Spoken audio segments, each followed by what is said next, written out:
Alright y'all, welcome back to the channel and to some more slug testing. And we're out here on a pretty dreary, cloudy evening. It was a nice day, but it's turned pretty overcast this evening. But that doesn't mean we can't come out here and do some testing anyway. And I've definitely got a pretty interesting little shell out here that I want to see what it can actually do. And a number of you guys have requested to see it as well. So we're going to finally test it and see what it can do. So for the shell I've got here today, I picked up some of these, the Federal Shorty Shotshells. These are a 12 gauge, 1 3/4 inch, 1 ounce rifled slug load, moving about 1,200 feet per second. And here's what those tiny little shells look like. Definitely a shorty shell. You can see the big old rifle slug right in there. To me, it looks the exact same as what you would typically find in like your Power Shock slugs or anything like that. It is a 1 ounce lead rifled slug, so pretty run of the mill here. But it's loaded in a shorty shell. And for the setup I've got out here today, I brought out the Remington 1187 here. And for a choke, I went with the stock improved cylinder, which it's not marked on that box technically, but with most rifled slugs like that, they typically say that improved cylinder is the best. So for today's testing, that's where we're going to start, is with the stock improved cylinder choke in the gun. And speaking of today's testing, I kind of want to start with getting our baselines, because I don't have a ton of those shells, so we got to make do with what we've got, because I've got several different tests in mind here. So for today, I figured we'll start off with one 3-shot group at 25 yards just to see how accurate they are. That might be a little bit too far. It might not be far enough. I really don't know, but with nothing but a bead sight like that, 25 yards is a good starting point for today anyway. So we'll shoot our 3-shot group at 25 yards.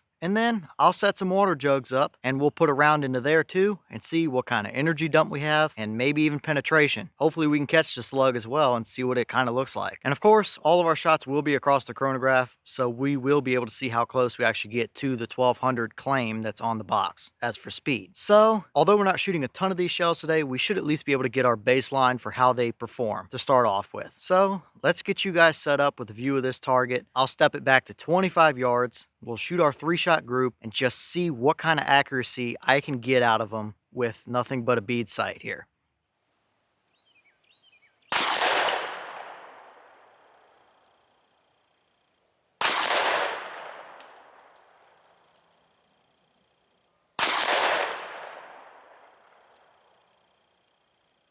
Alright, let's take a quick look here at our chronograph numbers and see what it gave us. The box was claiming 1200, and we absolutely saw that. As you can see, our last 2 shots were 1244 feet per second, and our first shot was 1230. So that gave us a high of 1244, a low of 1230, an average of 1239, an extreme spread of 14, and a standard deviation of 6. So that's not too bad at all right there. Absolutely what they're claiming. And 1239 for an average, not too bad. But here's all your energy numbers for the muzzle energy and stuff from these shells at that speed. So not too bad. They do exactly what they claim as far as chronograph goes. But let's go take a quick look at our accuracy and see how good they did.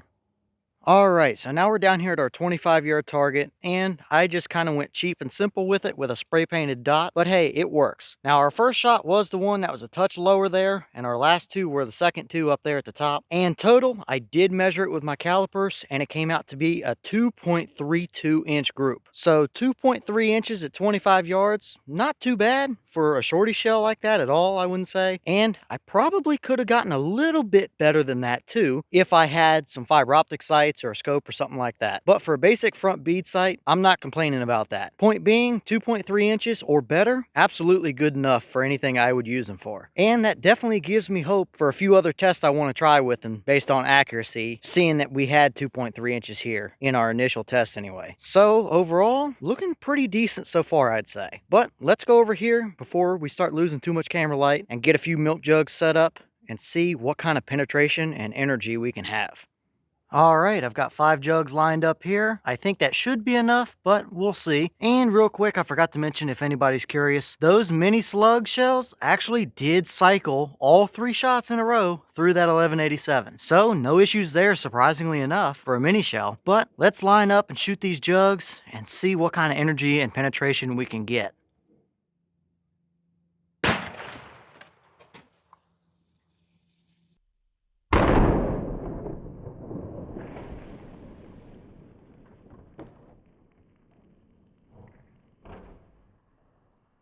All right, well, that was a pretty good amount of energy dump. I mean, I was standing a good 15 steps back and it soaked my pants legs. So we definitely had a good explosion there. Now, as you can see, we've got jugs everywhere. And what you see there is jugs 2, 3, 4, and 5. Jug number 1 is every bit of 20 feet that direction, and it is just completely obliterated. It is just absolutely nothing but shrapnel left there. So it absolutely dumped a ton of energy very quickly there. Now, as for our other jugs over here, jug number 2, I believe, is this guy sitting over here, and that one is completely destroyed as well. I think jug number 3 is this guy, and although not completely destroyed, it absolutely blew it wide open. Jug number 4 is this guy, and I think we actually caught the slug in there, which we'll take a look at here in a second. But jug number 5 is down there, and although it did not puncture it, it did split the bottom open to where all of the water kind of ran out of it just by the sheer energy of all the jugs running into it from the front. So absolutely a pretty good energy dump right there. But I'm going to dump this 4th water jug out here and see if we have a whole slug and what it kind of looks like.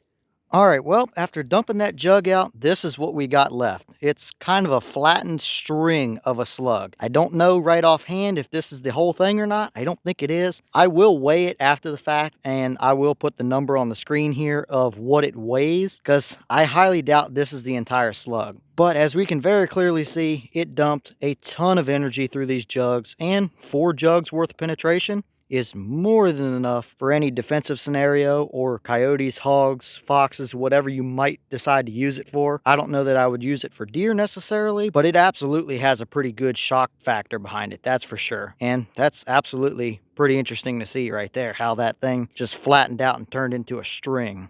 All right, y'all, well, what did you think about that test right there? So far, I'm pretty impressed. These slugs kind of did everything you could really ask for them. They grouped pretty well, considering I was just shooting off of a bead sight to a spray painted dot. I absolutely think they're capable of better than 2.3 inches with the right setup, and I think that's something we will test, is how accurate these slugs can actually get. But we had good accuracy. Our chronograph was exactly what they were saying we should see for velocity's sake. We had a very good looking energy dump, 4 jugs worth of penetration, which is more than enough, and definitely a lot of shock factor behind it. There's no doubt about that. And on top of that, they did cycle in this semi-auto 1187. All 3 of that group cycled just fine, and the single that I shot at these jugs ejected just fine. So I don't know. They seem to run decently anyway, especially for a mini shell in a semi-auto. So overall, initial test here, I'm calling it a thumbs up and definitely a win in my book. But as always, leave your thoughts in the comments. Is that about the performance you expected to see, or were you a little bit surprised? And have you tried these Federal Shorty slugs, and what has been your experience with them? And let me know what else you might want to see us test with the shells I have left here. I have a few ideas, but if there's something you guys want to see, by all means, leave a comment and let me know. But with that being said,